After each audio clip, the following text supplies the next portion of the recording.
Are you selling into the C-suite? Have you found it's difficult to get the attention of these folks that are executives, busy executives at that? Or maybe you're finding that you're connecting and you've got something that's working, but you want to know if it could work better. You want to connect with more executives for more selling opportunities. In this video, I'm going to cover the strategies you need to incorporate if you want to sell into the C-suite and break down those barriers that are delaying or holding back on some of your sales opportunities. Hi, I'm Shawn Casemore, and I help you learn how to sell more in less time, which ultimately will put more money in your pocket. If that sounds good to you, make sure you click the like button on this video if the content is something you enjoy. That tells me that I should create more of these videos. And click that subscribe button above. You'll get notified each and every time I release a new video. And again, it tells me this is the kind of content that you want to hear about, which I'm happy to present.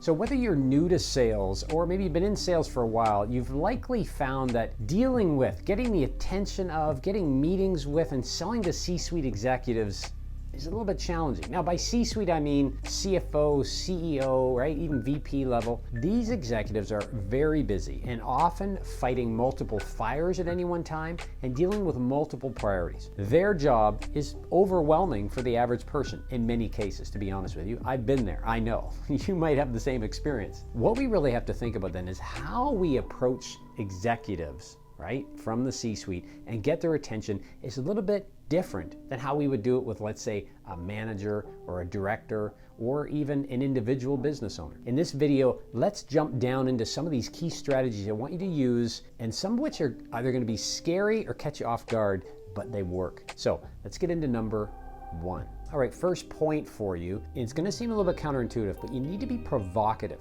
The goal here with executives who are so busy is we have to say stuff that others aren't saying. We have to catch them off guard. We want them to go, what the heck do they mean by that? That's being provocative. What? Bro, what are you talking about, man? What's a simple example of being provocative? Well, instead of reaching out and trying to have a meeting to talk about the value and benefits of your product, you might reach out and say, you know what, I was thinking we should meet a year from now because from my estimation, that'll be a good time for you based on when I estimate your product may need replacement, right? So most buyers would say, what does it mean meet a year from now? Why is he calling me now? And you see, it's that response that we're going for. We want them to go, what is he talking about? Or you might be at a meeting or a networking event and you introduce yourself to somebody. Hi, I'm Shawn, I sell XYZ. And they say, oh, nice to meet you. And you can kind of tell they're going, oh yeah, here's Shawn, right? This guy's gonna try and sell me something. And you could even say to them in that moment, this is being provocative, say, you know what? I'm hoping that we never have to have a sales conversation, right? They're gonna say, what? You're in sales. Being provocative. Now, the key to being provocative is you have to be able to back that up with something. So you want to make a statement that gets them to go, what? But you have to be able to respond with something that's not a lie, it's honest. You're just simply twisting the words around a bit to get their attention. So let's run a role play then on that last point. So I might say to you, you know what? I hope we never have to have a sales conversation.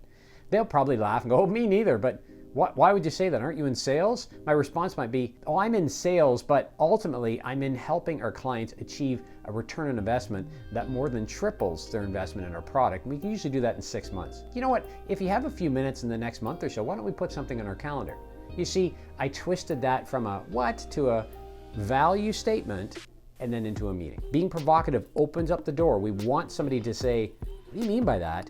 Which opens up the door for us to move into our sales process. So step one, be provocative, get their attention. The second thing I want you to consider when it comes to dealing with the C-suite is you need to use their language. That is, talk in terms of ROI, return on investment, which is money, and ROTI, return on time invested. These calculations, and I won't go into explaining them here, but you can easily look them up, but these calculations really are the way they speak. So executives think about how much money do we have to spend and what do we get in return. They also think about how much time do I or we need to spend and what is my time savings as a result. So you need to use these kind of terms and phrase your discussions around these in order to get their attention. This third point is about pushback. Now this is going to feel very uncomfortable if you're not used to doing this, but trust me, it works. Executives create their assumptions, right, on different areas of the business and what needs to be invested in, what they need to purchase, what they don't. Those assumptions are based on their own experience as well as what their teams are telling them. But you being the sales professional, you know more than they do about your product or service. You're the subject matter expert. You've faced all sorts of scenarios, all sorts of buyers. So if a buyer is to say something to you that is a little bit out of the norm, That's unusual! Maybe they say something you're like, oh, we don't think this investment's really going to save us any time. Don't say, well, yeah, I can understand why you think that way. You got to push back and do it using that provocative nature. You could take a few different approaches in order to push back. You could ask a question. Oh, why is it you think that? Now, that's not super pushback, but I'm not going, yeah, no, I understand that. There's a lot of phrasing and terminology and training out there. Suggest always agree with what somebody says and then turn it around. Oh, okay. I just need to get on the internet. And Okay, I shouldn't need admin privileges. Yeah, got it.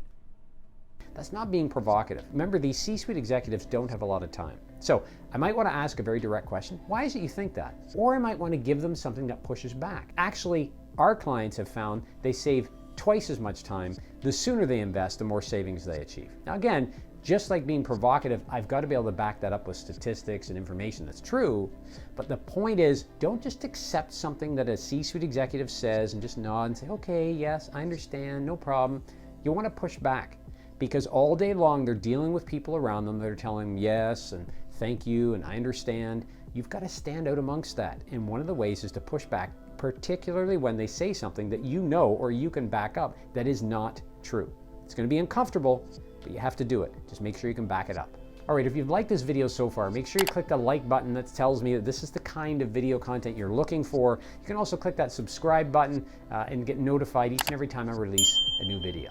Number 4, if you're trying to sell to the C-suite, you need to consider yourself a resource for them. I'm not suggesting you're there to bring them coffee and that kind of thing, right? But you need to see yourself as what I call a sales concierge. Think about it, that when you're in a hotel, a nice hotel, and they have a concierge service, any issues or problems get directed to the concierge. So you can't find a parking spot, go talk to a concierge, right? You got a problem with the room, go talk to a concierge. You're looking for restaurant directions for a nice restaurant for dinner, go talk to the concierge. You need to see yourself in that manner. A recent study by LinkedIn showed that 88% of buyers in the B2B space specifically end up buying from those who they see as trusted advisors. And trusted advisors are concierge. They're people that are there to help. So just because I'm selling you product A doesn't mean I can't give you ideas and feedback in other areas that I might have experience in, right? You've worked for other companies. I may be not pitching their product or service, but I might point out, there's a better solution to racking those products out there. I'm not sure if you're aware of it. Or, you know what? It looks to me by looking at your financials that your cost for insurance is high. I'm sure it's a great company, but there's others I'm happy to introduce you to that I know have lower rates. I might not be selling insurance services, but by giving ideas, feedback, I'm starting to create this idea that I'm a concierge.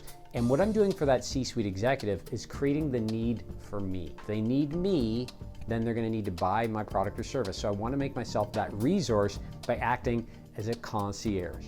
This last tip is a little bit outside of what we're talking about here, but it's important for you as a sales professional. C-suite executives move around a lot, right? They'll take different executive roles in different companies. So whatever you do, whether you sell somebody something or not, always stay in touch, because you might find that although you don't sell them something at company A, if you stay in touch, you're provocative, you push back when it makes sense to do so, you act as a concierge, but you just don't end up making the sale, they might move to company B, which offers a whole new opportunity.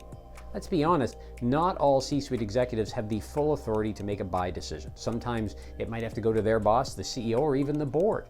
If that's the case, maybe they didn't buy from you because the board pushed back. So always stay in touch with your C-suite buyers as you build these relationships. Never let them go. They're going to offer you new opportunities to sell when they move to new companies.